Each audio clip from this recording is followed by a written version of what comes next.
I have 20 minutes, so we'll go very quickly. So I'm going to obviously do a very quick demo of Lingua Attack, and just a few words of introduction. So we started to think about the concept of Lingua Attack already in 2009, early 2009, when we started to create our company. And we wanted to create a language learning platform, let's say, which was specifically dedicated to digital natives. We looked at what was existing in terms of digital resources, and we were very surprised to see really nothing for tweens, teens, and young adults. We found some iPad applications for very young kids, lots of corporate training platforms, but nothing really for secondary schools, middle schools, secondary schools, universities. And since we had quite good knowledge of this demographic from our careers in media and technology, we decided to do something specifically for this audience. So we came up with the concept for Lingua Attack, which is authentic video and other things as well, but mainly based on constantly updated authentic video exercises based on authentic video. And the reason is twofold. First of all, from a motivational point of view, you have to really engage with young people, you have to work on their emotions. And there's nothing better than authentic material to trigger their emotions. And when you trigger the emotion, you open the pathway to learning. And then, just pedagogical effectiveness. At the end of the day, and I think we all know this from our experience in learning languages, the only really effective long-term language learning is, at the end of the day, immersion learning. If you're surrounded by a language, if you're hearing it all the time, if you're forced to use it, if there's a frequency of exposure, if there's a motivation to learn it, if it's authentic and there's a lot of variety, you learn it. And if it's something like an academic exercise, you don't. So I'm going to share my screen now. Let's go over here. Let's make sure I put the sound on. And I'm going to tell me if you see the little flags here. Mm-hmm. Yep. Yeah, okay. So we currently offer 6 languages, learning languages. You've got English, of course, French, Spanish, German, European, Portuguese, and Mandarin Chinese. Okay. We started just with English. At that time, it was called English Attack. We added French, Spanish, and German in 2019, and Portuguese and Chinese in 2020, last year. Everything you see here exists also as a mobile application, all the languages, all the content, all the functionality. And this is packaged together with the web version. So let's start just with English for the demo. Let's take a look at so here I have a teacher account. Visually, it's quite the same as a learner account. The only difference really is the teacher panel here, where I have my assignments in progress, assessment tests in progress, and my shortcuts. And then you have a sort of Netflix type display of various types of content. So we'll look at the various types of content. There are essentially 4 types of content. Okay, video boosters, which are the units based on short, authentic video. Skill boosters, which are units based on videos made for us for specific situations, made for us by YouTubers. Photo vocabs, which is the world's largest collection of thematic visual dictionaries. And starter labs, which are for beginners in a language or very low levels. So before we get into the content, let me just very quickly go over here. Here you see that we always have co-branding with the name of the school or language institute or university. We have 26 interface and translation languages. So you can use the Lingua Attack in Czech to learn Spanish. You can use it in Turkish to learn French. Any combination is possible. Or the school also has the option of blocking the interface language to the learning language so that they're one and the same. Okay, so looking at video boosters. So these are based on short videos, typically 1 to 3 minutes long. You see here we have various video categories. We also have special collections like Business Lounge, and there's various navigational tools. You can navigate by grammar rule, you can navigate by difficulty level. But let's just take a quicker look at one. I placed one in my favorites already, so let's look at this one, which is a Green Book, which was an Oscar winner of a couple of years ago. We obviously have current films as well. That's mainly mainly we publish 2 or 3 new video boosters every week, largely based on what's coming out in the cinemas or which is what is proving popular on television. So you have here, let me just bring this down a bit so you can see it all in one thing. You have down at the bottom here the steps. Okay, so it's built very much like a proper lesson plan with the various pre-tasks, tasks, and then learning games to consolidate the vocabulary. You always have 8 key terms, which are the terms that our authors determine are the most useful for understanding the video. We have for each term a definition written by our authors, purely in the context of the video and giving no other definition, an example sentence so you can understand better the context, and of course an audio file. Once you've gone through the pre-task of the vocabulary, you go on to the video, which very importantly is always without subtitles. In real life, you don't have subtitles, and from a neurological point of view, if you're reading, you're not really listening. So we want to focus the attention on the audio and really help the learner also learn to use visual cues to understand what's going on. So I'll play just a few seconds of the video. Dear Dolores, D-E-A-R, this is an animal. As I'm writing this letter, I'm eating potato chips, and I'm starting to get thirsty. And you know this is pathetic, right? Tell me what you're trying to say. Oh. Yeah, I'll miss her. Then say that, but do it in a manner that no one else has ever done it before. Something like, put this down. Falling in love with you was the easiest thing I've ever done. So you see here the learner can play or replay or go backwards, forwards, and freeze the video as much as he wants. So he has full control over the video. And once he or she is happy with absorbing the video, they go on to a first set of very basic gist comprehension questions, 4 of them, where we focus the attention always on the correct answer.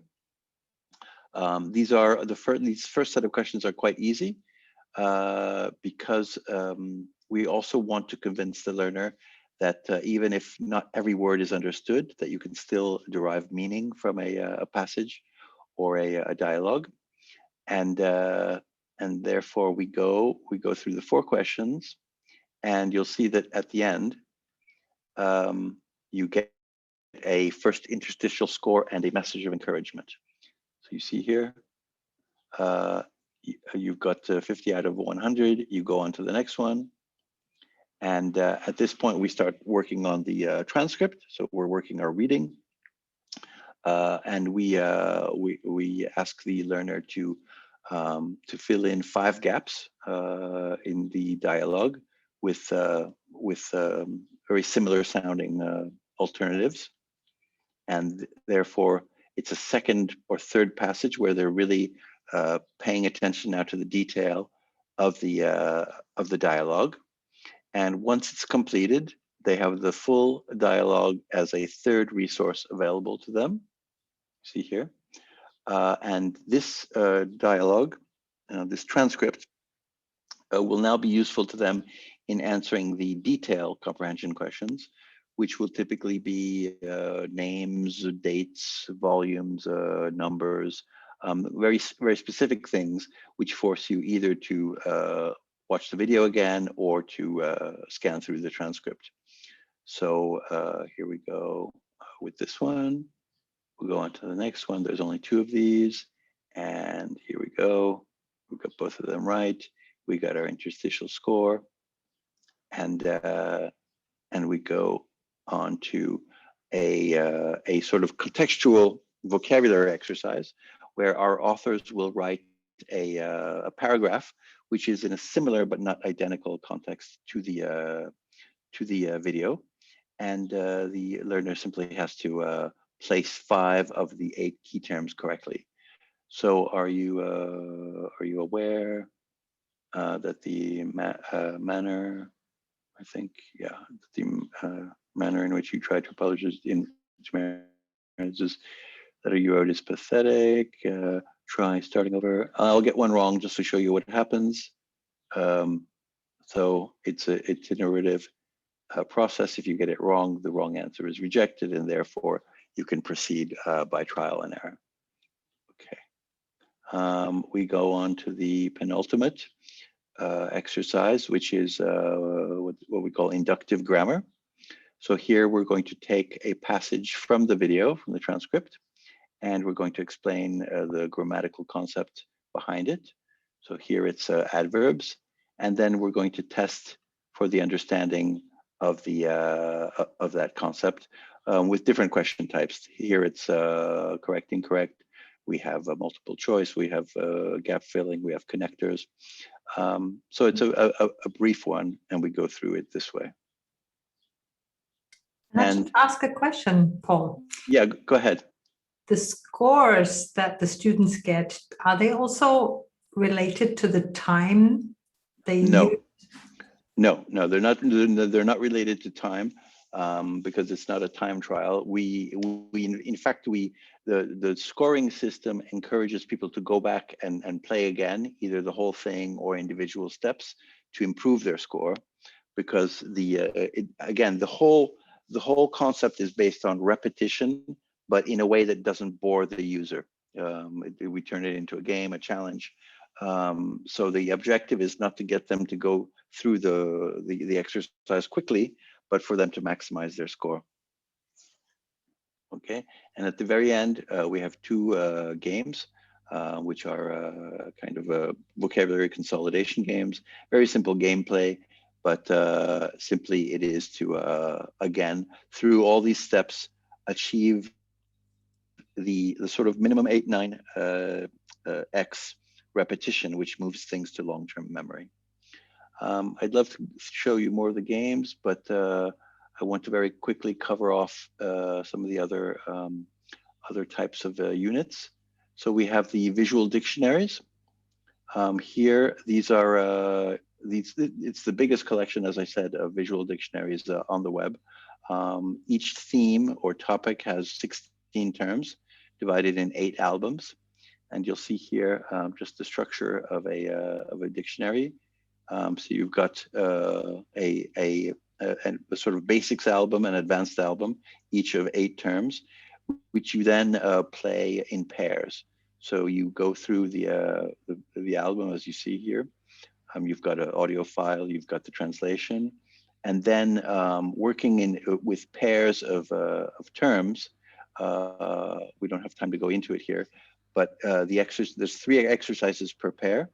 The first is spelling, the second is contextual placement in a sample sentence, and the third is pronunciation with playback of the audio file, registration of the learner's own pronunciation, and then comparing the 2.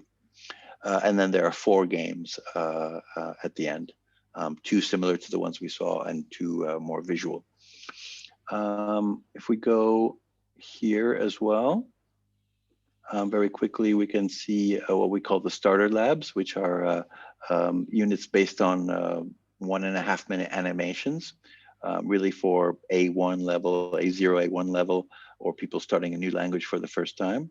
So these are designed to be done linearly from 1 to 20. and really covering off the more common situations of conversation. And lastly, we have what we call skill boosters, which are 33 situations, and created for us by YouTubers in each country, and ranging from everyday things like shopping or renting an accommodation to workplace things like organizing a meeting or giving a presentation. So for all languages, we have all of this content. In English, we have over 1,400 video boosters. We have a bit less in the other languages since we started more recently. Very quickly, you have, in terms of the LMS, so let's go back to the main shortcuts. So I have here my classes. You can create a class in a couple clicks, and it can contain any number of students, either 1, 5,000, it doesn't matter. You can have as many classes as you want. A class can be taught by one or several teachers. A student can be put in one or several classes at the same time. To create a new class, let's just show you how easy it is. So let's call it Heike class. And we then select which students are going to be in it. Let's select them all, add them to the class, and that's done. And then if I want to give that class an assignment, again, I just pick that class of my various classes. I pick a due date, right? And then I populate my assignment with different units.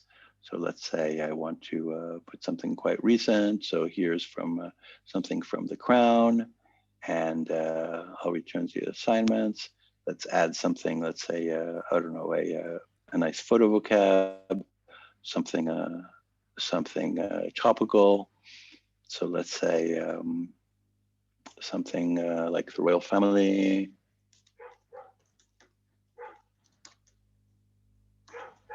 And here we go. And so we're going to add that in as well. And then we go back to, here we go. And then we go back to our assignment, and we just pop it through, and it'll appear in the students area over here. Same thing with assessment tests. So if I want to create an assessment test for the group I just created, I just schedule a test. There we go, a new one. And hold on, I think I'm having some bandwidth issues here. Oh, and so I pick the Heike class. Again, I just pick the due date for the test, because you can do it remotely, and I assign it, and there it goes.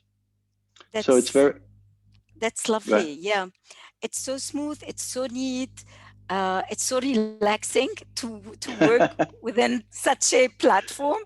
Paul, there are a number of questions. Sure. First from Sharon, how much does it cost for a student account? Sure. So we have very low pricing, but it also depends on volume. So depending on the volume, we can be as, for big schools or school systems, we can be as low as $6-7 per student per year, and otherwise, if it's just for 20 or 30 students, it's higher, but it's very affordable. The teacher licenses are free. The admin licenses are free, so there's no other costs except for the number of students. Awesome. Another question from Fabiola. How can we get a code for Lingua Attack? How can they get the code? Okay, so you just go on Google. Yep. Yeah, they can either just contact me, or they can go on Lingua Attack on Google and fill out. There's a little form for schools. Yep. And you just fill out the form, and it comes to me, and then I'll be in touch with you. But yeah, we can definitely give you demo codes, so you can experience the platform as a teacher, as a student, however way you want. Last question: how did you manage to license the content for all the popular mainstream films to be used in so many different contexts? Sure. Important Yeah, question. so the it's technical and legal, but basically we use short clips according to the terms and conditions under which the rights holders make them available for promotional purposes. Absolutely. So It's we don't closed. take extracts from films. Mhm. Yeah, and we don't host them. So it's according to, I mean, the rights owners make them available because they want their shows or films to be known, and we use them in exactly the terms and conditions under which those Okay, clips are made I available. think there is quickly a last question. I skipped it from Halima. Mhm. Um, Okay. She's saying we have extra channels with movies in 6 to 8 languages. Also, this is trivia. How to use trivia effectively in language learning? That is the issue for Halima. Yeah. So here I would say, and I didn't have time to develop this during the talk, but I think a very, very powerful concept in teaching languages these days is the flipped classroom approach. Why waste precious class time looking through books or looking through films when you can ask them to do that work at home, if it's reasonable, and then come to class with vocabulary, with a story, with something to talk about, and it makes for a much more entertaining classroom discussion. So, for example, you can give an assignment as in flipped classroom mode. You give an assignment, I don't know, about maybe the latest Marvel film or something like that. They come to class the next day or the next week, and you can go through the various vocabulary and maybe the grammar rule which is shown, and then this can lead to a trivia discussion or just a kind of light discussion about superhero films, about Marvel versus DC, about violence in movies. I mean, it can be anything. So that's where authentic content is very good at sparking conversation in a way that scripted or kind of a more academic text simply cannot do. Thank you. Thank you, Paul. Also, Yep. also what might be important in countries in the Middle East and things like that, we also filter our content so that, I mean, we have a lot of experience in here. So, anything which could be not acceptable is automatically excluded, whatever from the selection of content. Thank you. And Halima is from Uzbekistan. Okay, great. Okay. Great. So I think you answered that. That's awesome. Thank you so much. Okay, great. Thank you, Paul. So